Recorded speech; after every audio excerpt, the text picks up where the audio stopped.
grateful I am to be allowed to speak here, because as I will return to this point at the end, it's extremely important what you are fighting for here. Today we effectively live in an era where incredibly important, let's call them ideological struggles are taking place. For example, although it's fashionable today to criticize President Obama, and I am very critical towards him, but don't underestimate the impact of that debate about universal health care. This was his great achievement, to trigger a debate. You know why? Because that debate disturbed the very core of American ideology, this notion of freedom of choice and so on, you know, because this is how Republicans succeeded to totally dilute Obama's healthcare reform, by claiming, Obama wants to take from us the freedom of choice. It was the right debate. And which are other debates like this? It's a wonderful example of material weight of ideology. A girlfriend of a friend of mine, of Udi Aloni, Sarah Cummins, started to circulate a letter against this, how do you call this, DSM. You know, this is DSM, this psychiatric... Oh, DSM. Sorry? DSM. DSM, yeah. And then I told her, okay, who cares about some categorization there? And she told me, are you crazy? The categorization there determines which illnesses will be covered by insurance organizations, which medicines, pills, or which treatments will be covered by insurance. In other words, it may appear that we are just there fighting for some minor theoretical points. Is hysteria illness or not? We are talking about hundreds of millions of dollars. Because do you know that, speaking about military-industrial complex, but do you know that in the United States, the, let's call it medical-industrial complex, spends twice the money more than the entire military-industrial complex. So, and I will return to it at the end. This is why I think it's absolutely crucial, the fight that is going on here. In what sense? I will return to it to the end. Let me just, so that I don't forget, another anecdotic fact. It's really madness what happened. Did you read it? I think this is part of the same reactionary offensive, that Julian Assange will be extradited. I mean, I don't idealize him. I mean, but he explained to me, and I checked it up, there is madness in this case. Where is madness? Do you know that this is the madness? You know why they will extradite him? For accusations of rape. Okay, but you know what forum this rape had? It was a totally consensual sex. Thus, 2 weeks afterwards, the woman complained something that he didn't use the right type of condom or something like that. And for this he is extradited. Now comes the total point of madness. Do you know that there is no charge in Sweden against Assange? So he will be extradited without there being any charge against him. And you will like this. Do you know what law did they use? Most European countries accepted in around 1920, when they were afraid of the spread of Bolshevism, they accepted some kind of a law where if you are suspected of communist terror without even clear accusation, you can be extradited to another country and so on. This is one of these weird laws that exist only because they forgot to cancel them. You know, it's like I now read, you can check it on the web. This is a monument to legal order, I claim. Like the most crazy laws in the United States, like in Texas, if you have, be careful if you go to Texas, if you have more than 6 of sex toys, more than 6, you can be arrested. Then in another country, Tennessee or where, anal intercourse, you can be arrested. You know, these laws that nobody even things about them. No, this is what they are using there. No, so again, it's pretty dark, because don't have any big illusions about Sweden. As someone told me, you know, Sweden is no longer the Sweden of our youth, of Olof Palme and so on, which at least stood for certain standards. Okay, getting lost here, let me begin with, again, how proud I am to be here. As my friend Mladen Dolar explained to me, what, like him, what I really like here is already the subtitle of this institution. It's for art, design, theory. Of course, as a Hegelian, I immediately recognized in it the three forms of absolute spirit, you know. Art, theory, philosophy, design is religion. Religion is purely a problem of design. You have an idea of God, what design to make it palpable, no? And before elaborating this a little bit, I hope you will not be disappointed. I will, what you will get here is, you know, that proverb, English phrase, that what the bride should bring when there is a wedding. No, it's something old, something new, something borrowed, something blue. You will get something like this from me here, but with a little bit of change. Something old, yes, as always, I will recycle myself. Something new, there will be some original idea. Something borrowed, yes, especially from my Slovene friends, Mladen Dolar and Alenka Zupancic. And here there is a problem. Not something blue, you will get something red at the end, of course. But then there must be a rhyme, so instead of new, I propose bad for those in power. So I will give you something old, something bad, something borrowed, something red. Why? You know that here we are in Jan van Eyck Academy. You know, of course, even I knew it without checking on Wikipedia, which is the most famous painting, no? That guy Arnolfini and his bride. And this is a nice metaphor for theory. The theory are, of course, that mirror where you see why. Because you know what you see in that mirror in the middle of the painting is like the production process in a way, no? It's precisely, we have to reflect into the scene of ideology what is outside, the productive process. So again, I will come back to this later. Just a short remark, then business starts. Just a short remark on these three forms of absolute spirit, that is to say, art, design, religion, and theory.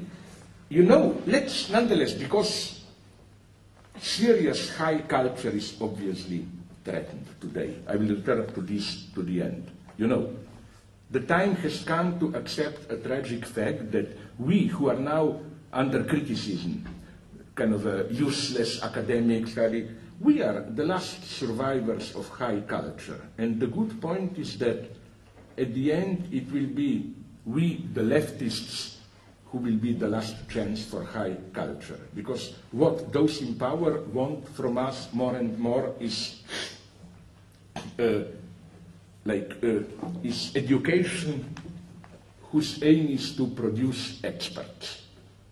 Like I was debating Bologna reform, this terrible European community thing in France, and a guy who later even wanted to become a minister gave me a wonderful example. He told me, this was a couple of years ago when there were burning cars in Paris suburbs. He told me, look, now cars are burning there. We don't need some stupid abstract philosophy. What we need from you intellectuals is, we need specialist psychologists to describe to us the psychology of the wild crowd, how to control it. We need urban developers to know, how to construct suburbia so that to prevent mass gatherings and so on and so on.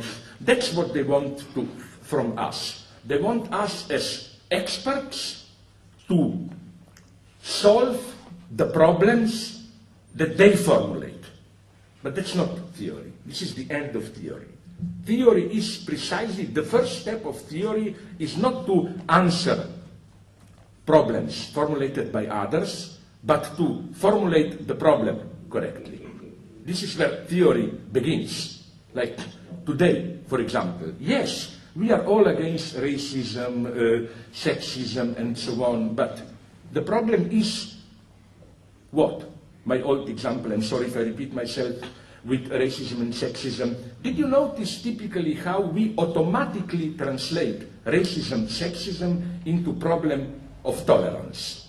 But this is not self-evident. Think about Martin Luther King. He practically never mentions tolerance. Why do we automatically translate racism, sexism into a problem of tolerance? Again, this is a sign of this post-political, cultural capitalism where all conflicts are conflicts between different cultures, and then all you can do is tolerate differences and so on and so on. For Martin Luther King, my God, racism wasn't a problem of tolerance, it's a problem of economic injustice, loss, and so on and so on. Even for feminism, it goes the same. I found it even ridiculous, and every woman does who is a feminist, to claim that the goal of feminists is what? That women should be more tolerated by men, or what? It's ridiculous. This is not a problem. It's ideological mystification of a problem. Not to mention my other well-known, I repeat them too much, I know examples. For example, ecology. Yes, it is a problem. We may all die because of it, maybe. But did you notice how what is more and more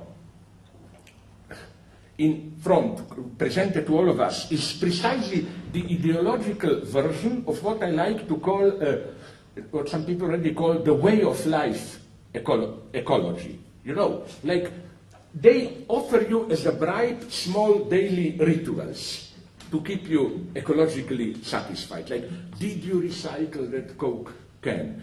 Did you separate newspapers to be recycled? And okay, it's good to do this, but the problem is that when you do this, you already feel you see, I'm doing something for Mother Earth, a great project, and so on. And of course, in this way, it makes you feel good. The real problem somehow disappears. So again, this is our task as theorists. So again, let me, just before I begin properly, this is just what in sex they call foreplay. Let me just quote you a wonderful couple of lines from Shakespeare's Midsummer Night's Dream. It's Act 5, first scene, where Theseus says, listen, it's beautiful. The lunatic, the lover, and the poet are of imagination all compact. One sees more devils than vast hell can hold. That is the madman. The lover, all as frantic, sees Helen's beauty in a brow of Egypt. The poet's eye, in fine frenzy rolling, thus glance from heaven to earth, from earth to heaven, and as imagination bodies forth the forms of things unknown, the poet's pen turns them to shapes and gives to airy, what a beautiful formulation, and the poet gives to airy nothing a local habitation and a name. So, Shakespeare articulates here a triad. A madman sees devils everywhere. For example, he misperceives a bush as a wild animal, a bear. A lover sees sublime beauty in an ordinary face. A poet gives to airy nothing a local habitation and a name. So in all three cases, we have a gap between ordinary reality and some transcendent ethereal dimension. But this gap is gradually reduced. The madman simply misperceives a real object as something else.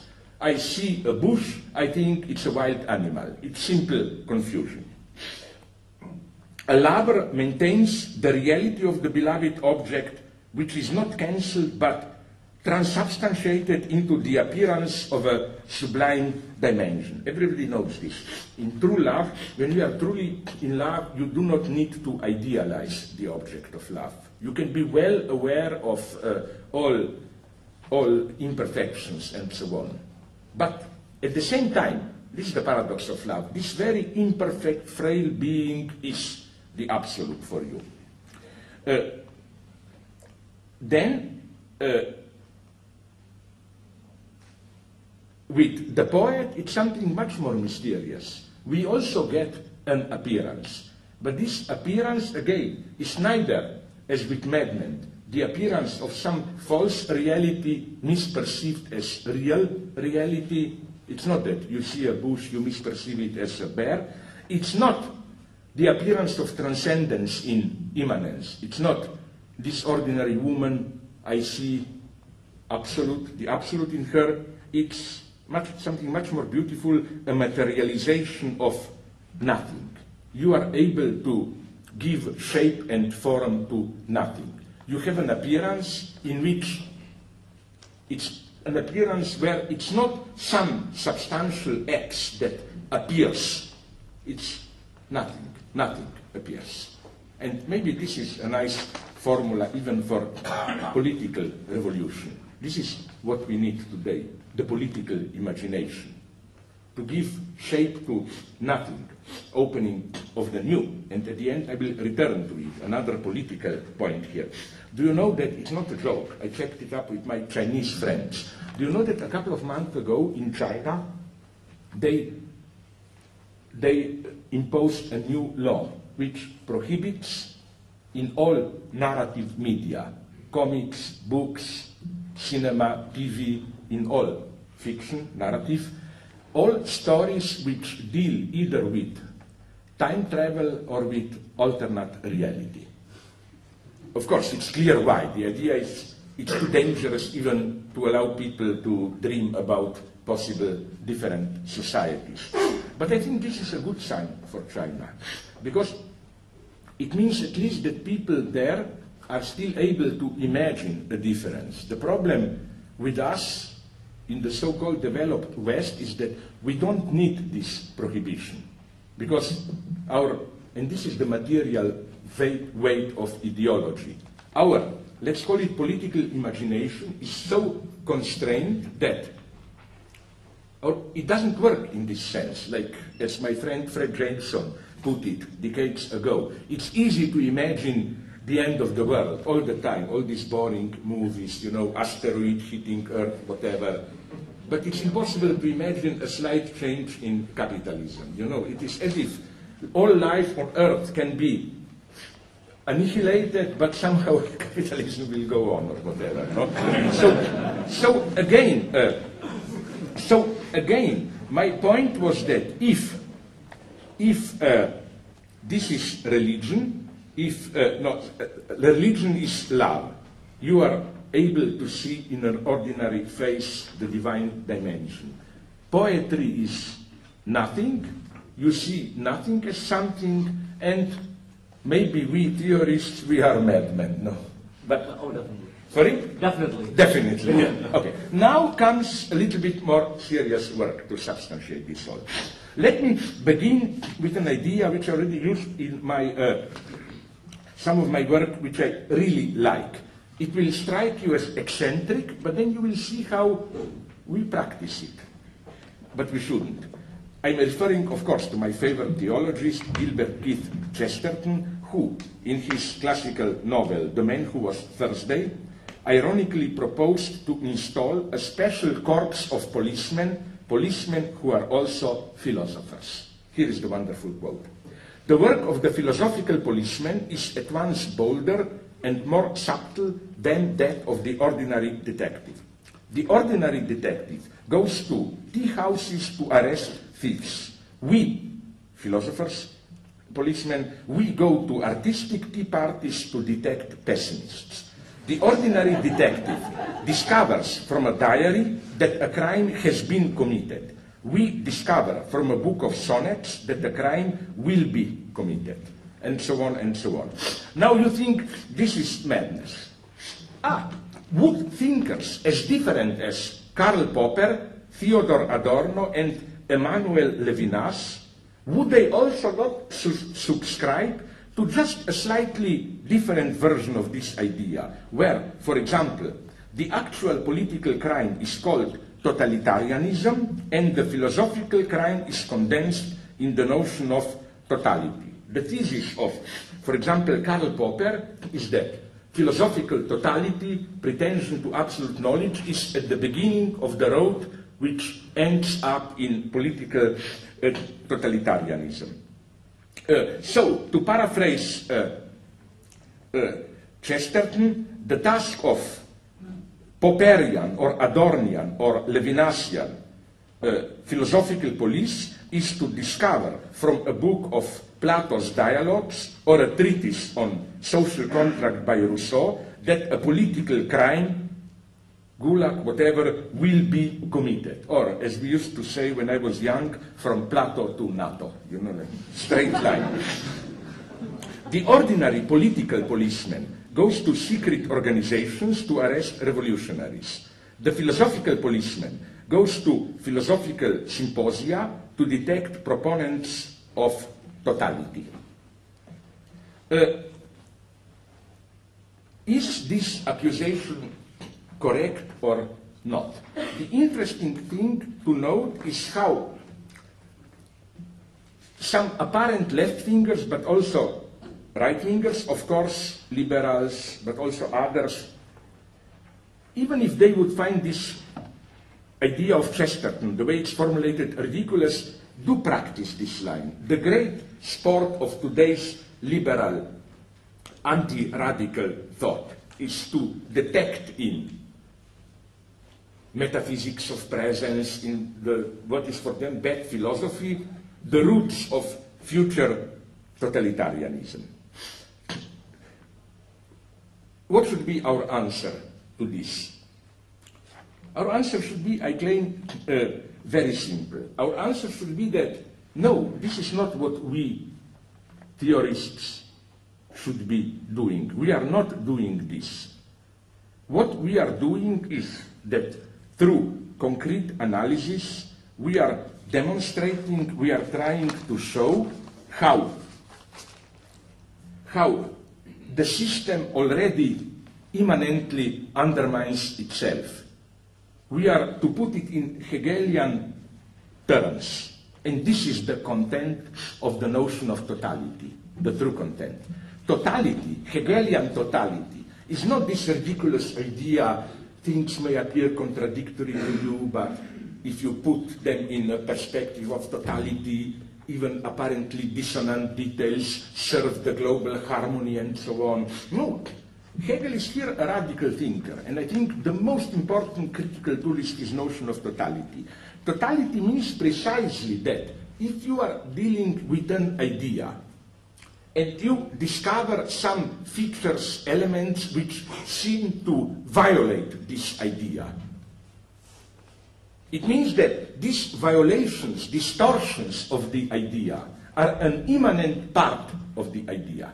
For example, you have marriage and you have prostitution, cheating, blah, blah. The point is not to say prostitution, cheating violates the idea of marriage. The point is to show how in concrete social reality, marriage is necessarily supplemented by prostitution, or, as Marx put it in his classical lines in Communist Manifesto, marriage ultimately is a form of prostitution. You know, you got the Hegelian point, which is the distortion of an idea should be conceived as immanent part of the idea. Now I will be critical towards the 20th century left. I agree with those, even liberal critics, why not, who claimed apropos of Stalinism, how it's too easy to say, oh, Stalin distorted Marx's original message, which was democratic, or something even more horrible, like I think that today, when I had to sleep because of jet lag, there was a nice intervention here where it was argued nicely against this socialism with human face, whatever. No, the idea is that nonetheless, you cannot save Marx in this simple way. Oh, his idea was good, bad realization. How was it nonetheless possible that out of a movement inspired by Marx, the horror of Stalinism emerged? Okay, I say, but let's be honest in the same way about today's global capitalism. We should not conceive its ideal form, relatively, till now. Successful, acceptable, social democratic welfare state, tolerant capitalism, and then in a Fukuyama way to claim, yeah, all other countries may still be dictatorial, brutal, but this is the goal. Slowly, slowly, we are all approaching this. No.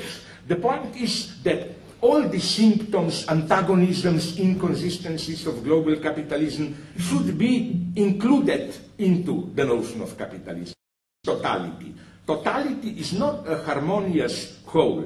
Totality is a whole.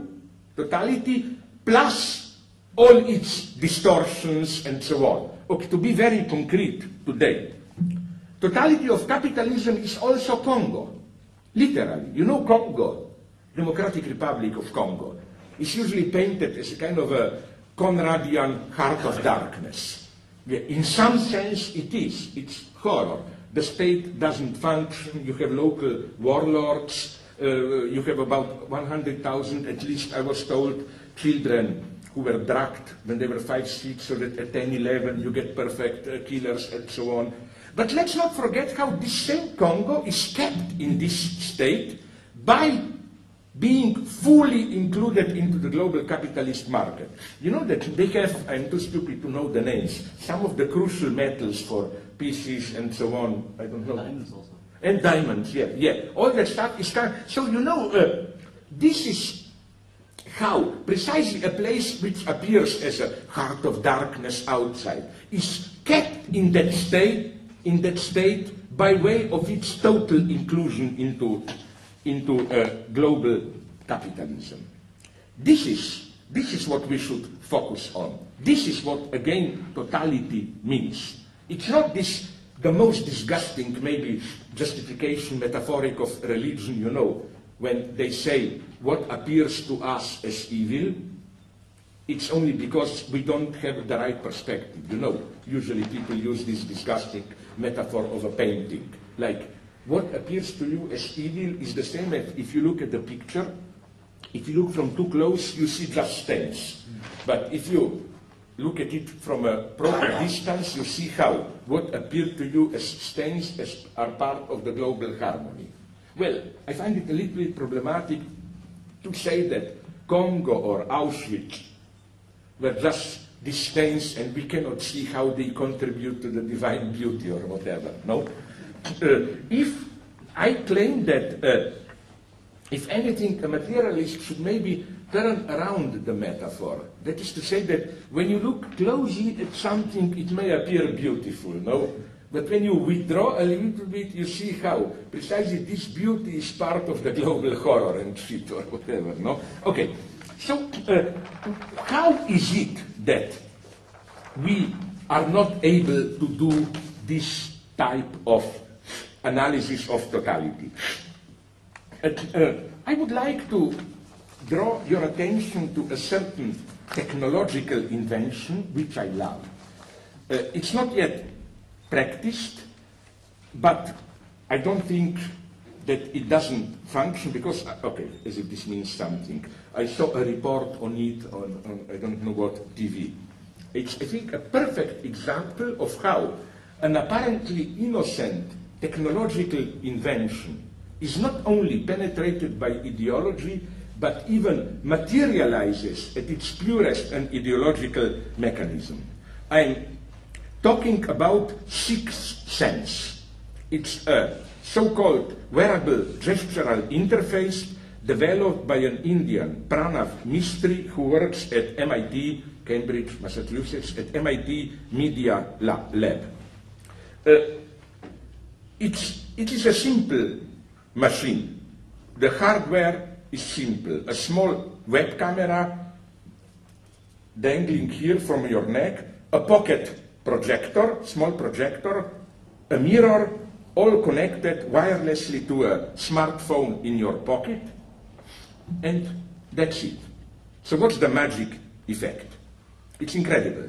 If you have all this on, you begin by handling objects and making gestures. The camera recognizes objects, gestures, and identifies them using computer vision-based techniques. The software then processes the video stream data, reading it as a series of instructions, and retrieves, you know, smartphone, retrieves all the data, which are then sent back, and through the small projector, you can see them on any flat surface in front of you. I was really shocked when I saw this report on TV, how it works. It's almost a miracle in a way. It is like, for example, you are in a bookstore. You hold a book like this, and of course the camera recognizes the book, sends the data to smartphone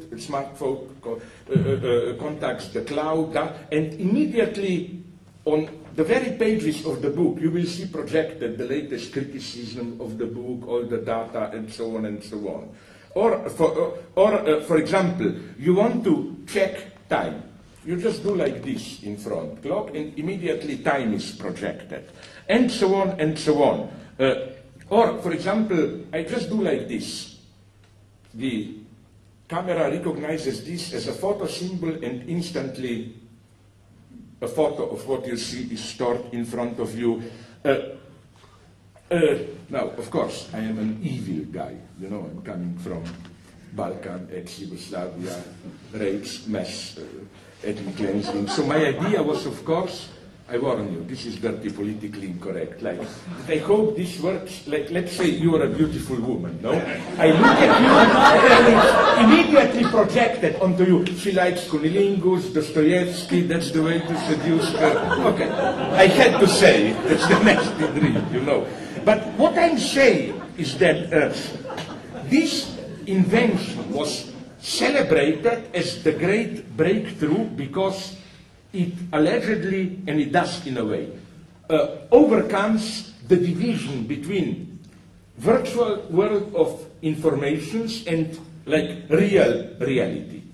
The idea is that the standard use of cyberspace still implies a radical division. Either you deal with real people or you are in front of a screen.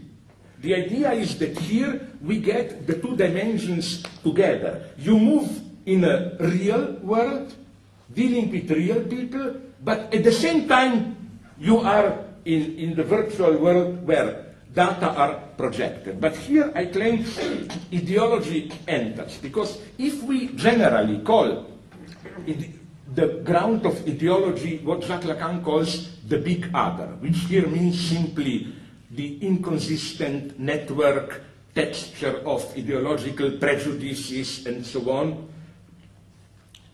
you should always ask yourself when your smartphone connects with the cloud, but what is in the cloud? Who controls the cloud?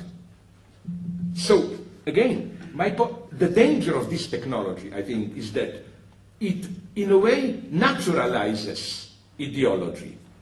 Because although you rationally know that there are two different things, like I'm referring to the beautiful woman on my head, that one is your body, the other is the data, but in my immediate experience, you know, it's this magic effect as if the thing itself is answering back to me.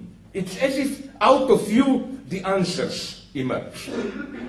In other words, we are back into the pre-modern universe where meaning is experienced as directly immanent to things. It's no longer this modern distinction between meaningless, grey, infinite universe and our human horizon of meaning. We are back at pre-modern unity. This will be your beauty drink, or what? Of course. Remains. Sorry. Okay, so the second thing, even more tragic, is that precisely, let me imagine my tasteless example. Let me return to it. Woman, it tells it there. And let's apply this to racism. Isn't exactly, I hope you will get the structural homology. Isn't this exactly how ideology works? Let's say, believe me, I'm not. I have many sins, but maybe, just maybe, I'm not a racist. Or to be more precise, I am a racist, but a universal racist. I hate all racists. Okay, let's say that I am anti-Arab, and I see an Arab. But if I am a racist, what I see there, isn't it exactly the same? I see, you know, when a racist sees an Arab or a Jew, you say, look, his evil smile, look, he will steal you. It's literally, you see all the prejudices projected onto it. It's the basic ideological logic of perception, and again, the danger of this machinery is that, in a way, with all this New Age mythology, you know, we are back into the unity of sensual domain of objects and the virtual world of universe, it stages a total mystification. Because it conflates two dimensions. Here, I think, we should return to one of the greatest philosophers, a total madman whom I like, Nicolas Malebranche. You know, the follower of Descartes, I think, was a genius, if there ever was one. Ah, no, he was a genius. He was what I called over-orthodox theologies, you know. He drew all the consequences in such an absurd way that you see the nonsense of it. For example, we think that we would all be lost without Jesus Christ, but Jesus Christ came and redeemed some of us. No, Malebranche says, without Christ, we would all be redeemed. God, in his vanity, wanted to be admired by men to redeem some of us. So God pushed all of us into sin, so that then he could redeem some of us. Just so that we will... Okay, so what, you know what is the specificity of Malebranche? You will see the connection with this ideological mechanism. It's so-called occasionalism. You know what is this, no? He solves Descartes' problem. Descartes' problem is we have two substances, res cogitans, res extensa. How are they connected? Descartes' idea is totally stupid. No, it's that pineal gland or what? It was the only one single gland that Descartes found here when he was doing this, how do you call it, not vivisection, but... no, not surgery. You cut dead bodies. I hope so. Okay, and his idea was there maybe our mind is sending signals to our body. Now, Malebranche saw this is nonsense, but wanted to remain a Cartesian dualist. So he provided a crazy solution that our thinking substance and our material substance are totally without contact, incompatible. So how is it nonetheless then that, let's say now, I think about raising my hand, my brain gives, or my mind gives an order to my hand, I can do it. He claims God is observing us all the time, and God takes care of the coordination. When God reads in my mind the idea, raise the hand, he triggers the material process. It's all coordinated through God. I claim that, and yes, then now comes Malebranche's total madness. His idea is that then he constructs a wonderful narrative of the origins of fall. That is to say, if this is the state of things, how is it nonetheless that in our immediate experience we don't see things like this? We think I immediately contact my hand or I'm immediately affected by objects. His idea is that it was, of course, we are in Christianity, the guilty one is Eve. Adam was a good occasionalist. He knew what he sees there, material objects are totally separated by ontological gap from his mind. His idea was that when Adam saw naked Eve, he was so fascinated that he thought, oh my God, here the object is directly addressing me. He forgot about divine intervention. And then comes the point of true madness. Then Malebranche goes on that God, when he saw this regression into, that's what I like, that this is, I think, the funniest definition of the fall into sin. Fall into sin is fall from philosophy of occasionalism into British empiricism, when you think that objects affect you. So his idea is that this is how, then Malebranche explains erection.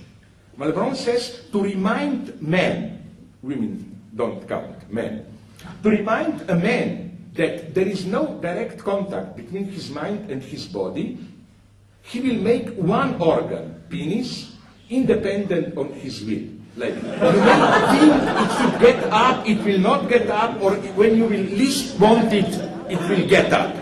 This is the reminder that they are separated. No, but you know what? What I'm trying to tell you, where is the moment of truth here? When you hear this type of nonsensical stories, you should always ask yourself, is there a moment of truth in them? You know, it's the same as with that Mladen Dolar, my friend, wrote about it nicely, that totally crazy theory of how to unite Darwinism and Christianity. You know the theory, no? I mean, when Darwin elaborated his evolutionary theory, Christians have a problem, because if you read the Bible literally and you count all the generations, then God should have created the world a little bit over 4,000 years ago. No? Even some British guy had this wonderful idea that at 9 in the morning, at minus 4,200 and something BC, at 9 in the morning, God created the world, and so on. No? So, how to unite the two? This theological friend of Darwin proposed a wonderful idea. That, my God, the Bible is true, it cannot be wrong. So the universe really was created 4,200 and so on years ago. So what's the trick? The trick is that to lure us, to seduce us, God directly created fossils. You know, he created a kind of a false opening of the universe with mirrors. Now you will, this is, maybe it is, okay, evolutionary scientifically nonsense. But isn't it the best theory of ideology that you can imagine? Doesn't ideology work precisely like that? That each epoch creates its own false past. Like, there was a wonderful book, I hope you know it. It's a collection of essays edited by Eric Hobsbawm. The, not invented past, what... Original tradition. Yeah. You know where he shows, for example, that, you know, all that Scottish bullshit. Skirt skills. This is all late 19th century, of course, no? Okay, so you see, and it's the same for Malebranche. Of course, it's nonsense as a scientific theory or whatever. But isn't something, if you replace God with ideological space, isn't this precisely the way things function? That is to say that precisely we are never just we in direct contact with reality. The big other always coordinates our contact with reality. What we see in reality is never just reality. It's so that this camera of this sixth sense machinery is literally a camera of ideology. How do we detect this? Now, I will borrow, maybe she was even here explaining it, but I will give a more political twist to it. I will borrow an idea, or rather two jokes, from the other member of my Slovene Lacanian party, Trojka, the cell, Alenka Zupancic, who drew my attention and wrote a nice text on it. Maybe you even know already the joke. She drew attention to a wonderful joke from Ernst Lubitsch, Ninochka. I think it's the best introduction into Hegelian notion of negativity. If you have a stupid uncle, half senile, says, oh, Hegel, I don't understand it. Well, tell him this, maybe they will. It's a joke where the hero enters a cafeteria and orders coffee without cream. The waiter replies, sorry, but we have run out of cream. Can I bring you, but we have milk. Can I bring you coffee without milk? Now, this is a nice Hegelian point that like negativity matters. Think is not just what it is positively. You know, coffee without milk, it's not the same as coffee without cream. Even if in its immediate positive existence, it may appear the same. Okay, I don't have time here to go into the entire dialectics of desire here. Because, you know, the basic question to explain is, why do we add to coffee milk or cream? There's only one speculative answer, because coffee is never fully coffee. It has an opening, a gap, and we have to fill in this gap. And this brings us to the most elementary structure of a commodity, you know, which is for me best exemplified by, sorry to repeat an old joke, but you know, Kinder Egg surprise, that bullshit. This is a commodity at its purest. You have a chocolate shell, but you know how the publicity for commodity goes. Like, oh, you don't just buy chocolate, there is some mystical ingredient, that's it. Where the genius of Kinder Surprise is that you really get that mystical ingredient, you know, that plastic stupid toy in the middle, no? No wonder in the United States, in California at least, you know that till a couple of years ago, I'm not kidding, it was prohibited to sell Kinder Egg Surprise. They claimed that it was cheating, like you pretend to sell something, but you are really selling something else. Here you can see how Americans wanted to prohibit what in Lacanian theory we call objectita, mole, because this, okay, now let's complicate things, but you will say, but I'm a fanatic, I just like plain coffee. Doesn't this undermine your, I don't need any milk or whatever. I can claim the reflexive structure is still here, it's just tautological. Coffee can be its own supplement. How? Let me give you an example of the same logic from a history of cinema, which I like very much. If you know, today's half-forgotten genre, nonetheless, Western, you may know that in early 50s, late 40s, there was a crisis of Western as a genre. So the first reaction was to shoot so-called meta-Westerns. Westerns which combine Western genre with another genre. You have like 7 brides for 7, who are the other guys?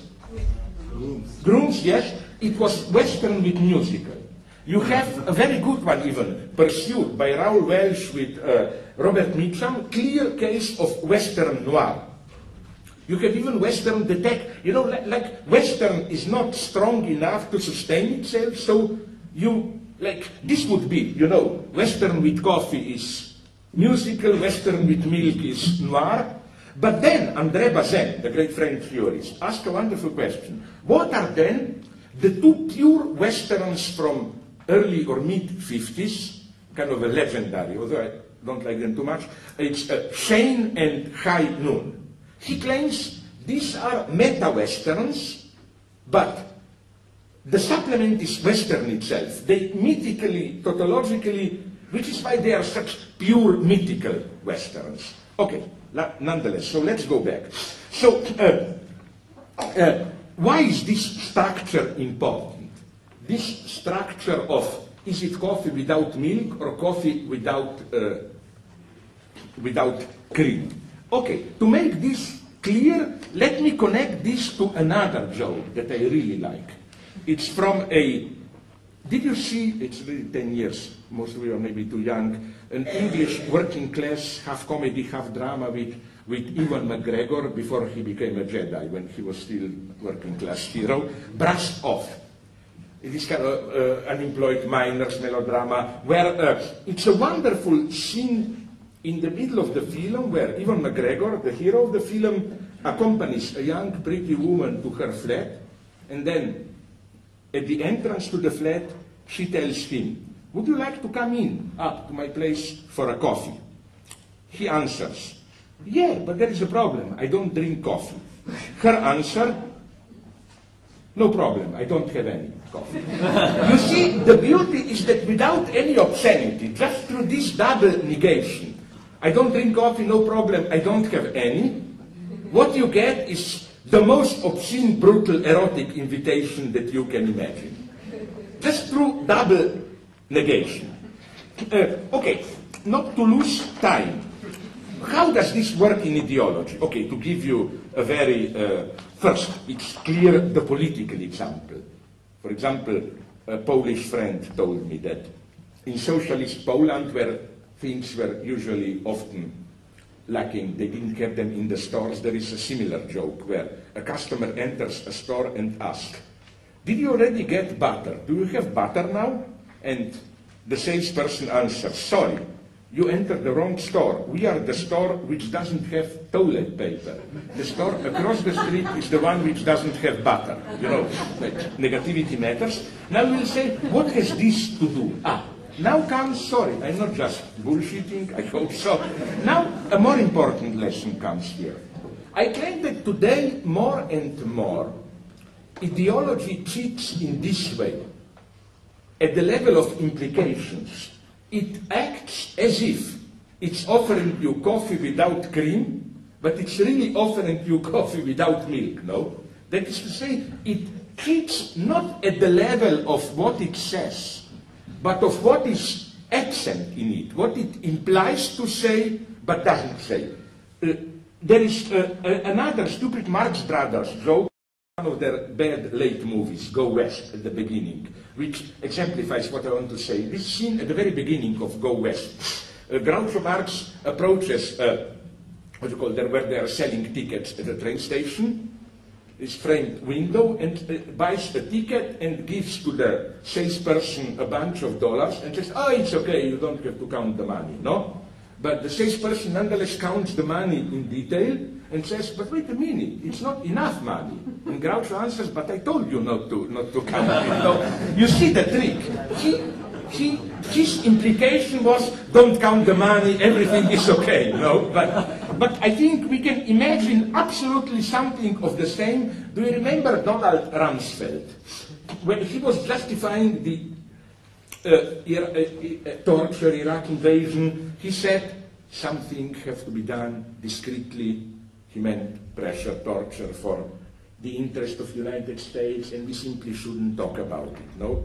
But then later, unfortunately, we discovered that he didn't mean only torture, which is also unacceptable for me. He also meant organizing things for his private business, Halliburton, all the companies. And then, you know, imagine the exact replica of Marx Brothers jokes, that we would tell him, but wait a minute, you provided billions of dollars to your companies. And he would say, but I told you it's better not to talk about this thing and so on, no? Or if you want the same joke, imagine Americans and Europeans debating in late 2002 the invasion of Iraq to find weapons of mass destruction. Okay, Rumsfeld says to some European minister, would you care to join us in the attack on Iraq to find the weapons of mass destruction? We Europeans try to squeeze out, but we don't want to offend United States, so we give a kind of an answer, yeah, but we have no facilities to search for weapons of mass destruction.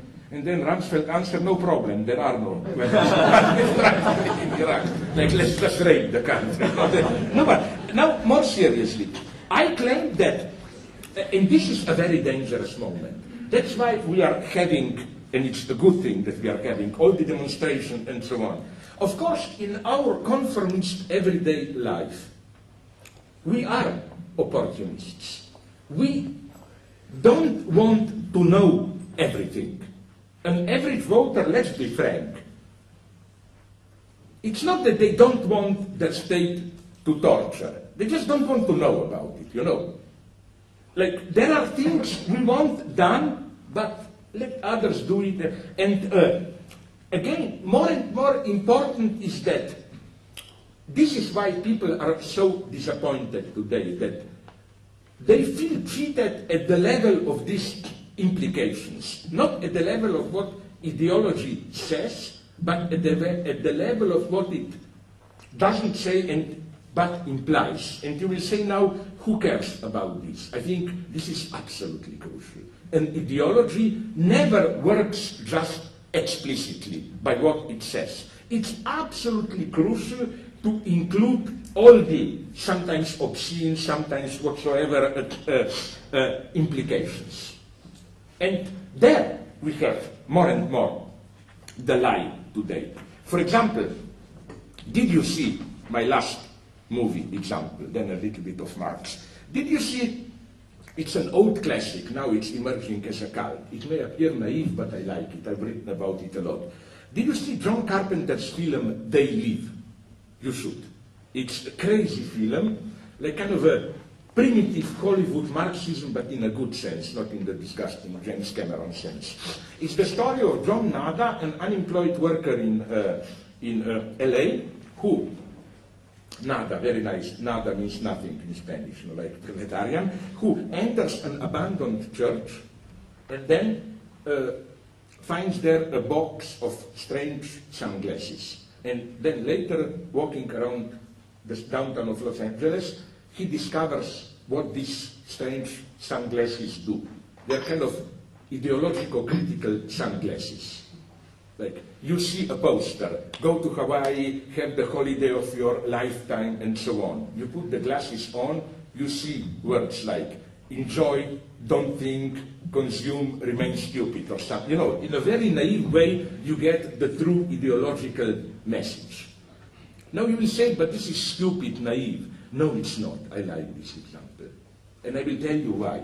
First, what I like is that it goes against our spontaneous ideological perception, which would have been, we see things distorted through glasses. You must put the glasses off, look with your own eyes, and you will see the truth. No, ideology is our nature, as it were, in class society. You need glasses. That is to say, you need, in a way, violence. Work on yourself to see the way things are. Second thing I like is how the scene staged by this film is already a consumerist scene. That is to say, it's not classical ideology, but today's ideology. Why? Because I claim that in classical ideology, the situation is exactly the opposite one. In classical ideology, you directly see the order. And it's all the dirty, obscene stuff that is unseen, but there. For example, in classical ideology, you would have a direct appeal, let me be very evil now, taking into account all the pedophiliac cases of Catholic Church. You would have a poster, become a monk, do your duty, humanity, live for Christ, and so on. And then you put the glasses on, and you would see, and you can have all the small boys you want, or whatever. You know, like, it would have worked like this, that the obscene bribery of ideology is implicit. Here it's the opposite. The direct bribery is there, but the injunction, the order, is here. This is very important because this is how today ideology functions. It's more and more in our liberal hedonist societies that the order is still here but implicit. And again, just imagine to see what is without milk or without cream. This is a very good naive critical approach. When you see some phenomenon, just imagine you putting the glasses on and what you would have seen. For example, I'm sorry if I repeat myself, my standard example. Imagine you see what we do, unfortunately, see often. I hate this manipulation, you know, a kind of a disfigured black boy's face, and then for some charity organization from a call, like, oh, for the price of a couple of cups of cappuccino, you can make a difference, you can save this child's life. Now imagine you put the glasses on. I claim you would have seen something like, we know we exploit the third world, people are suffering there, but for the price of a couple of cappuccinos, we can not only redeem you of guilt, we can even make you feel good that you are doing something for it and so on. Because this is, I claim, the main function of charity today. Just to enable you, like, you know, you pay $5 per month to some child in Africa and you feel good. I did my duty, fuck off, now I can live my life. Or, sorry if I repeat myself, Starbucks is even better here. Because there, the Starbucks is really, as I always repeat, a work of a genius. You know why? If you go to Starbucks coffee, you know what's the trick, no? They tell you immediately there, our cappuccino is more expensive, but we give 1% to some Guatemalan children, 1% for water in Sahara, whatever. This is an ingenious operation, because in the old times of pure consumerism, we were consuming, and then we felt bad, so we had to do something to be also good citizens, no? But here, to be a good citizen, caring and so on, is literally part of the price, you know, like you pay, the idea is you feel bad as a consumerist, you pay a little bit more, and the anti-consumerist humanitarian charity is included into the price. This is what I call a genius. Okay, now a little bit of how did we end up in this situation. If you allow me, I am slowly approaching the end, don't be too afraid. I would like nonetheless to give, and I wonder, no, I'm serious, if you would agree politically with this reading. Where do we stand economically today? I am tempted to follow Fred Jameson, who doesn't know anything about economy but is following some other economists who do know about economy, no? That today we should reread Capital by way of focusing on the category of unemployment. I quote Fred Jameson from his Representing Capital: "Unemployment is structurally inseparable from the dynamic of accumulation and expansion." So again, the more capitalism develops, the more it produces unemployment, in the sense of workers who, when we have new technologies and so on, all of a sudden become unemployable. Again, a quote from Jameson: "The world market is thus a space in which everyone has once been a productive laborer, and in which labor has everywhere begun to price itself out of the system." End of quote. So, in the ongoing process of capitalist globalization, the category of the unemployed acquired a new quality beyond the classic Marxist notion of the reserve army of labor.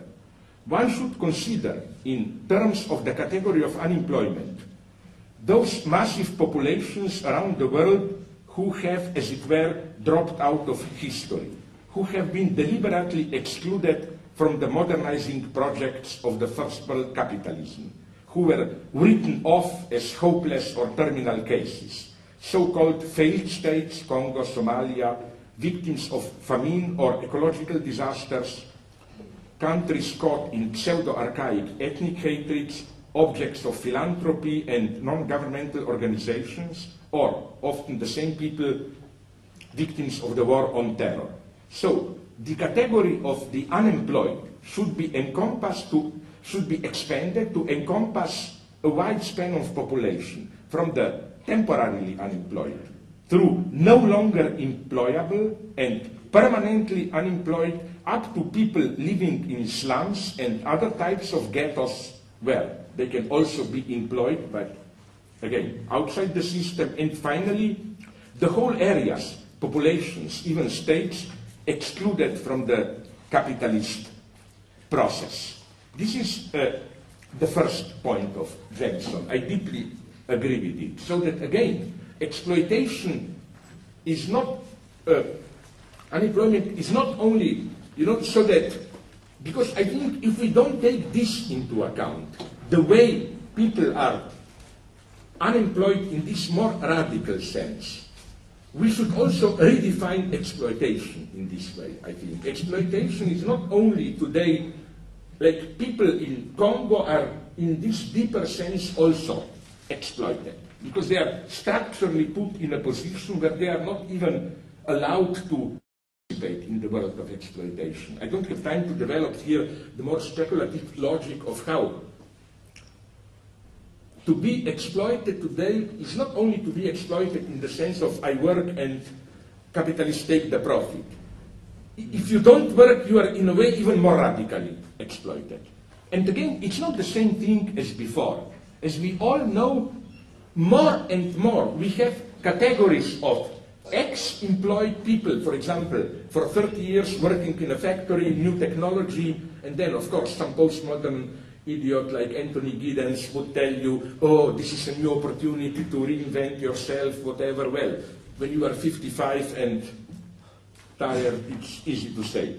But another thing, we even have, and this is I think the problem in Greece and other countries, We even have more and more people who are already, as it were, in advance unemployable, like students finishing studies without even a chance of employment and so on. I really think that the category of unemployment is a crucial category, and of course we have a solution here, with which I don't agree, a proposed solution, which was precisely invented by a guy, I think he is, I will not name the country, bad obscene joke. It's a country immediately south from here, whose character is, people there have two features. That they have many pedophiles and good chocolate, which I claim is one feature, because you would use chocolate to seduce small children. No, sorry, bad taste. I warned you I am a universal racist. No, seriously. What I want to say is that Van Parijs proposed the idea of basic income. It's interesting that in Brazil, where they passed it into a law, it's called renta básica, the basic rent. It's a paradoxically crazy solution, because don't forget that Van Parijs' idea is to save capitalism. His problem is, can capitalism retain all its productivity and nonetheless bring some kind of a social justice? He said capitalism today is so productive that it can sustain also a minimal wage for all citizens. There are many problems for me here. The first big problem is that what then comes with the Marxist theory of exploitation? Now, even like my point here being that the notion of exploitation should be rethought, but nonetheless it should be kept. Why? Now comes, before the conclusion, my final point, because I wonder if you would agree with it. But I claim that maybe it's time to shift the accent to exploitation from domination. The big, let's call it postmodern trick, Agamben, Foucault, and so on, was domination, microphysics of power, different strategies of domination, and so on and so on. I don't think that we should focus on the notion of domination. Domination still allows for some kind of a liberal or whatever option, everyone should be included, blah, blah, blah. Because I still think that Marxist point of capitalism holds, that the paradox of capitalism is that even when formally you have no domination, exploitation is still here. And I think that if we just focus on domination, then we mystify even the revolts, demonstrations going on today. For example, how did the Western media perceive the Tahrir Square, the Egyptian demonstration? By changing them into pure pro-democracy demonstrations, as if they just want what we in Europe already have. Precisely this, if you listen to them, was not the case.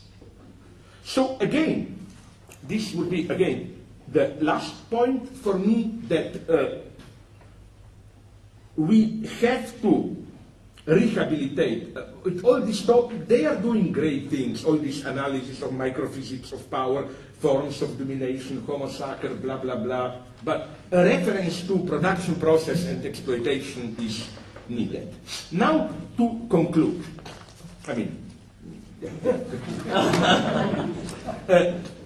I claim that if we really want to rethink our situation today, we should also kill many sacred cows.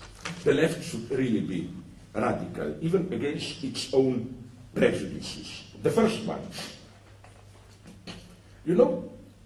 this problem, hierarchy. Let me now give you just 3 provocative ideas. One, I claim that the most dangerous idea, and here I radically disagree with John Rawls, is this idea that, inequality is, try to imagine a society which would have worked the way John Rawls wanted it to work. That is to say that inequality is allowed on 2 conditions, if I simplify it. First, that if I gain much more than you, you should gain at least a little bit more. That is to say that it profits also those on the bottom. And second point, it shouldn't be simply inherited or what, but as much as possible based on my labor achievements, whatever. I claim this is madness. I claim that, if we have differences, they should be experienced as contingent.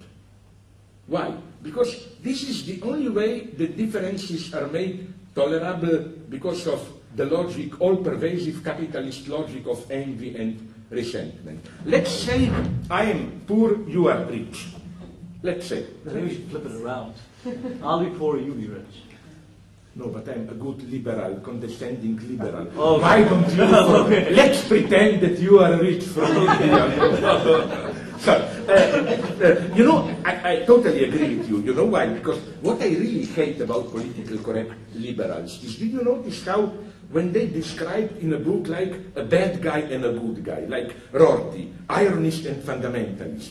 Ironist is she, fundamentalist is a he. You know, like the good are the women. No, I think this is secret patronizing. My God, I think it's great if you can be really evil. No. Okay, another. Okay. No, what I want to say is this. Let's say that we live in a society where the fact that you are rich and I am poor depends on chance, tradition, or whatever. Then I can still save my dignity, because I can say to myself, oh, you see that total idiot is much more stupid than me, but he was lucky he is rich. So, you know, really, my narcissism survives. Now imagine that I live in a Rawlsian just society. Then I will have to admit that you are really more intelligent, better if you are rich. It is here that violence explodes. So we should be here much more brutally open. Second thing, we should stop with this Catholic total bullshit against utilitarianism in the sense of today's capitalism is egotist, greed, and so on, you know. No, capitalism, as Walter Benjamin knew, it's a form of religion. And I mean it in a literal sense, a form of metaphysics, in the sense that a true capitalist doesn't work for his or her egotistic good. A proper capitalist idea is, even if the whole world falls apart, capital has to circulate and so on and so on. It has nothing to do with his private gains and so on. So no, I claim that to be a good ecologist, it's precise. We need more egotism in a way. Third point. Now this will be a little bit maybe more problematic for you. Light culture. I'm for light culture, absolutely. Don't misunderstand me. No, no, no. I didn't get any special honorarium for a certain popular Dutch politician. Over. Yeah. But you know what I'm saying? That what I don't like in the idea of multiculturalism is this if you have this radical multiculturalism, it's the idea that different cultures coexist, intermingle, all we need is some neutral legal frame to allow the coexistence. No, the fact is that if you look at all examples of more or less successful multiculturalism, you will always find a light culture, but not in the sense of one is the top. In the sense of, for us to coexist, we all have to accept a certain set of basic cultural norms of tolerance, blah, blah, blah, and so on. This is absolutely crucial. And even for dogmaticism here. In what sense? Let's take rape. I would like to live in a society where you don't have to argue why women shouldn't be raped. You know what I mean? I would like to live in a society where, when someone advocates rape, he simply appears, in the best case, a bad joke, in the worst case, a complete idiot or whatever.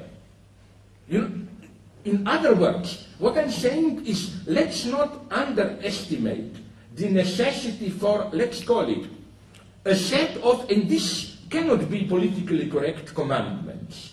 It must be a set of, let's call them, unwritten rules, which regulate the very coexistence of different cultures, blah, blah, blah. This is where the battle is won. So again, my problem with all those, from Angela Merkel to David Cameron, light culture, is no, that it's the wrong light culture they are proposing. I'm not against light culture as such. Light culture can be a very progressive one. This is the tragedy of Hitler, the tragedy not for Hitler. Namely, look at Weimar Germany. Whatever we say about it critically, it obviously had a different light culture. Basically, it was secular Jewish light culture, with tolerance, acceptance, and Hitler radically changed the German light culture. What do I mean by this? Let me even add another provocation here. Eurocentrism. Well, we have this this right-wing anti-immigrant freaks who claim we defend the European legacy. I totally disagree with this ridiculous masochist liberal attitude. No, we are guilty, Europe, colonization, we killed millions, blah, blah, blah. Yeah, it's true. But nonetheless, I think it's much more effective and shocking. Once they almost beat me when I advocated this, the right-wingers. It really hurts them to tell them, no, you got it wrong. There are good things in European tradition. Feminism, equality, democracy, and so on. And our point should be, you, anti-immigrant populists, you are the true threat to Europe. We are. And so I mean this, now I'm slowly returning to Jan van Eyck Academy here. There is, maybe it's not, but nonetheless, I claim, there are some things in European tradition which are the very core of European tradition, and which are worth fighting. The idea which you find in Descartes, wonderful idea. This is the beginning of true multiculturalism for me. You remember when Descartes, at the beginning of his meditation, says, this is how I began really to think, that first other cultures appeared to me ridiculous. But then I asked myself, but what if in the eyes of other cultures, my own culture is ridiculous, and so on. This is why, incidentally, Cartesian cogito was so popular with women. Don't you know, it's not only Queen Christina of Scotland, it's many others. They said cogito has no sex, at least in principle. So what I'm saying is that we should be much more aggressive here. Don't even concede to the enemy what he claims.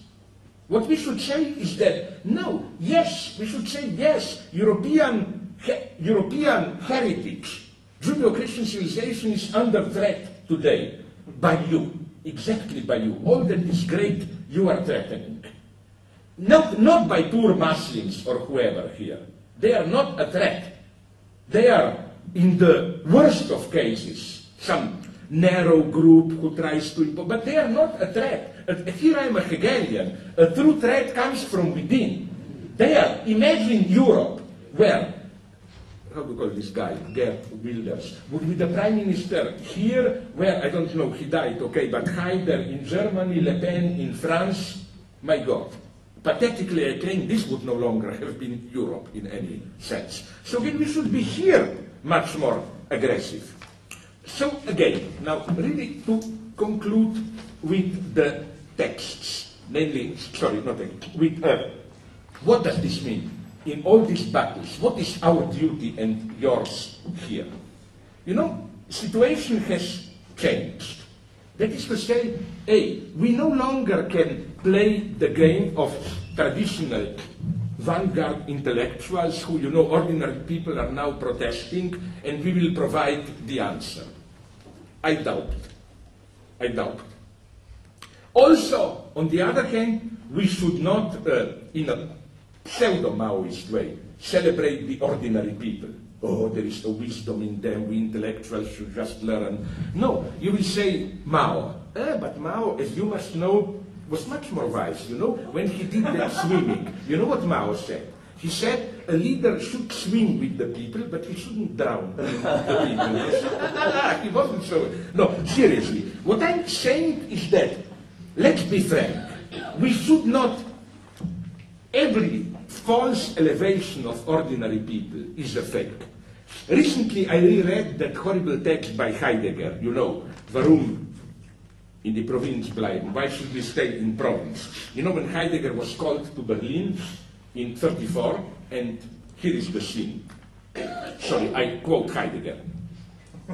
Recently, I got an invitation to teach at the University of Berlin.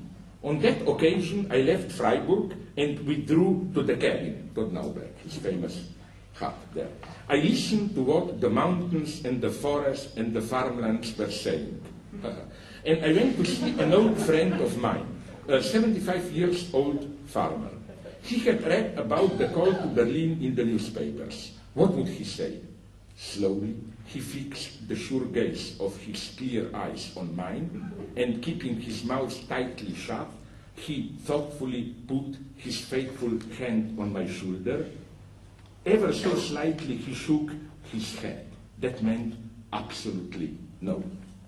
No, the ordinary wisdom told. Now, first I claim one can only imagine what the old farmer was really thinking.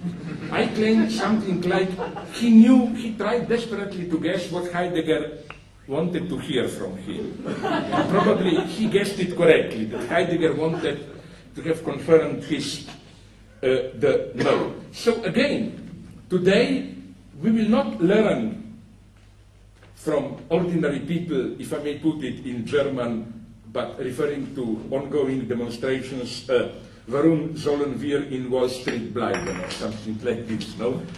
We cannot trust the people. We don't know intellectuals. So where are we? Is it a blind man leading a blind man? No, I propose a formula. I wonder if you will find acceptable this formula. I propose a simple formula which turns it around. Recently, reading a book, a very good one in English. If you don't read Russian, you should get it. You know who is Andrei Platonov? You had here some meetings on him. The great Russian writer. There is a collection of his short stories which are excellent. I more and more like Platonov from the 30s. His later texts. There is a collection called The Soul, where John Berger wrote a wonderful afterword, where, okay, unfortunately in Negri hard terms, he refers to multitudes of those who found themselves on the wrong side of the wall. And here is what he writes. The multitudes have answers to questions which have not yet been posed, and they have the capacity to outlive the walls. The questions are not yet asked, because to do so requires words and concepts which ring true, and those currently being used to name events have been rendered meaningless. Democracy, freedom, productivity, and so on. With new concepts, the questions will soon be posed, for history involves precisely such a problem of questioning. Soon, question mark, within a generation. So I think he proposes a wonderful reversals that, let's call them naively, people, ordinary people.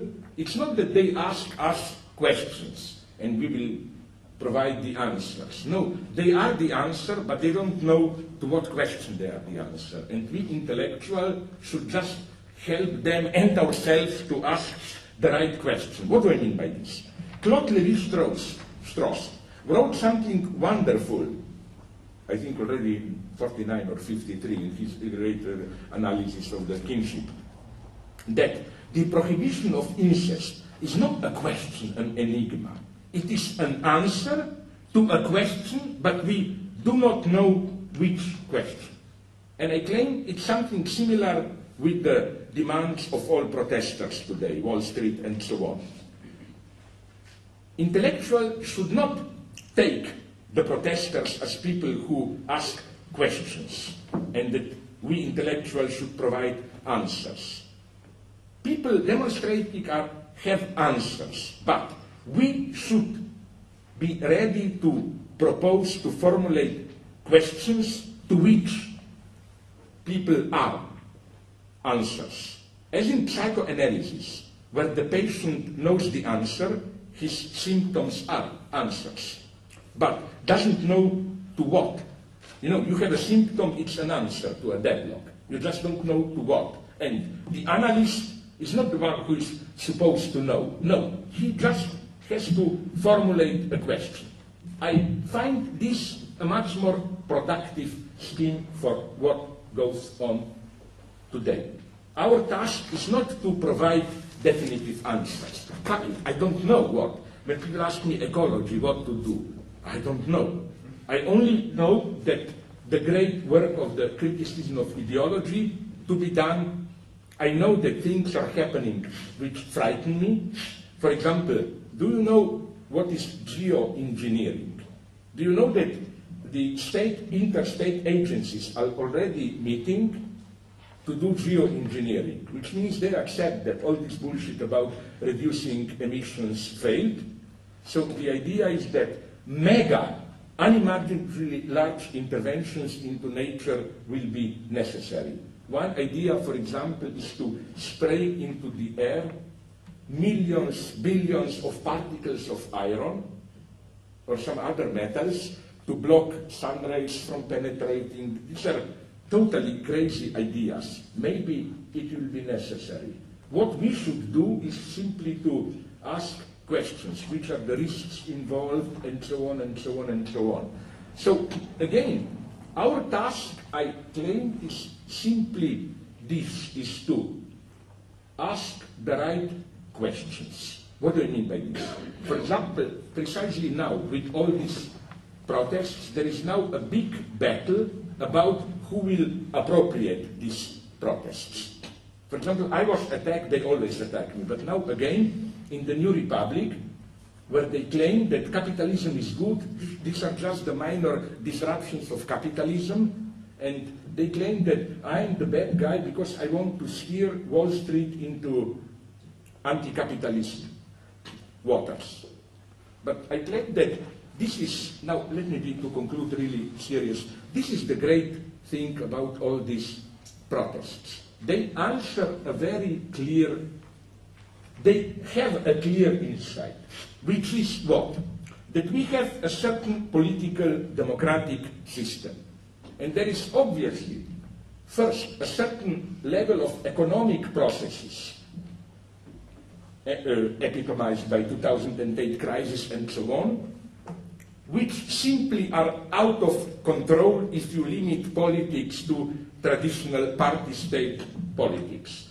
The result is that we have a certain level of public rage which, for structural reasons, cannot be adequately recaptured by traditional politics. And that's to what they are the answer, this wild in the sense that, of course, they don't know what they want, my God, nobody knows, but basically they don't know the way, but it's clear what is happening. All these demonstrations are, for the first time, a true, implicit in them is a delegitimization of capitalism and of traditional political democracy. Here I agree with the crazy thought of Alain Badiou, but it's not as ominous as it may sound. He is a little bit crazy that he was able to say this. I love him when answering a question in Brazil. You know, you should look, if you have time, I don't have, to Alain Badiou, you should look at his interviews around the world. There he says things that he would be afraid to say here. He was asked by a Brazilian journalist, what is the true threat today?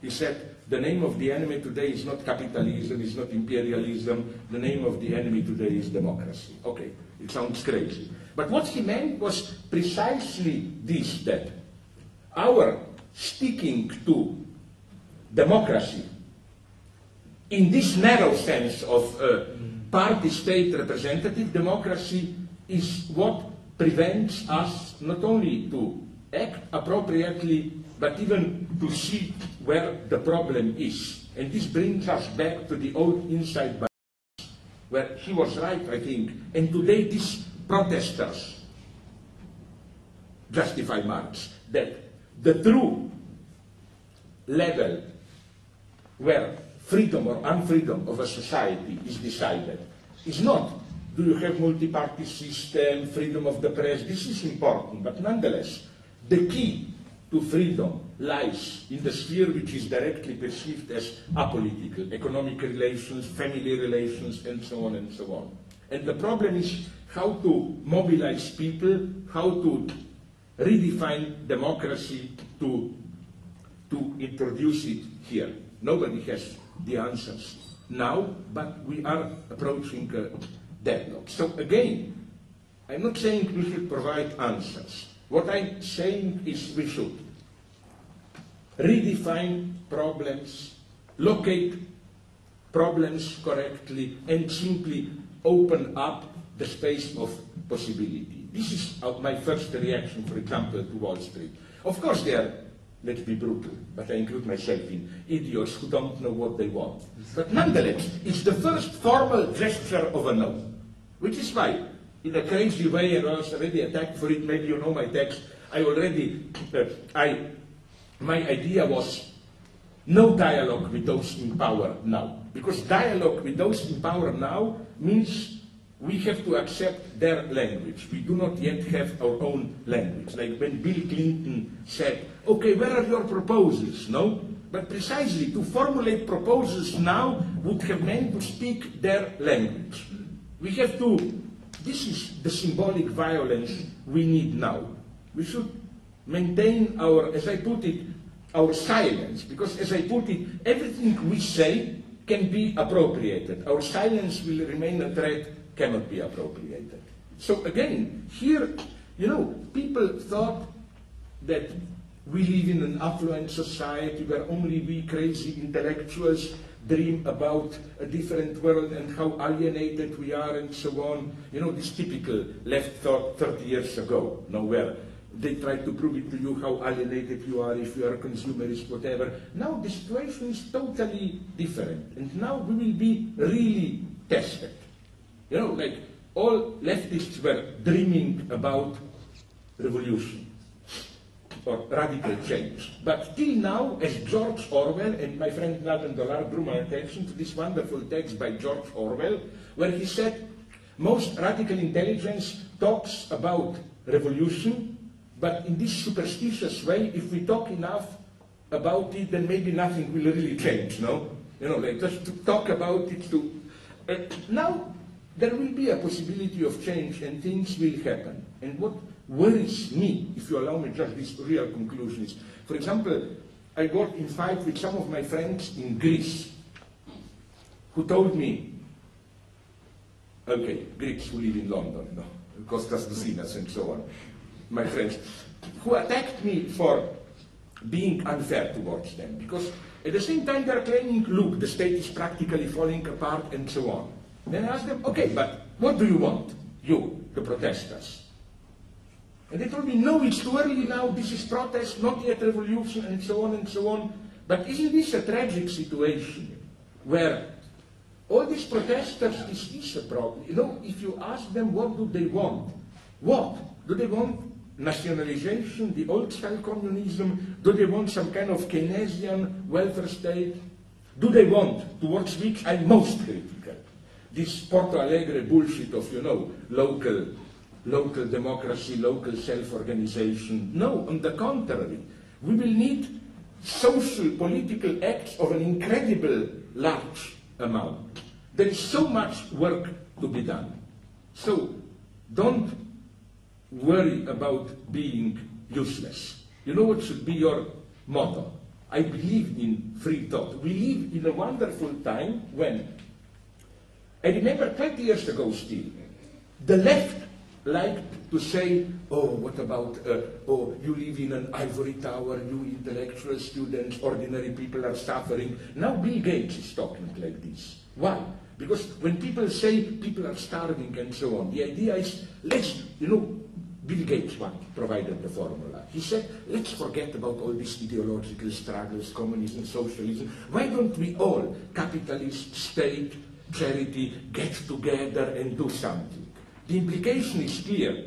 Do it, don't think about it. No, we should have the freedom to think. You should be Marxist, you know in what sense.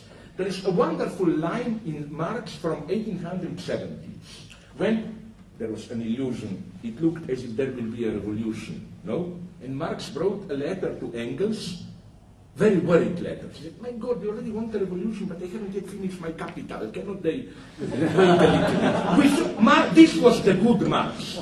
Don't be afraid, don't be blackmailed by this petty bourgeois logic of making you feel guilty that you studied there. No, use the opportunity, study, start to think. It's necessary more than ever, because society is more and more falling apart around us, and we don't have answers, we don't even have the questions. I'm really sorry if I was too long, but haha, what can you do? You had to suffer. Thank you very much.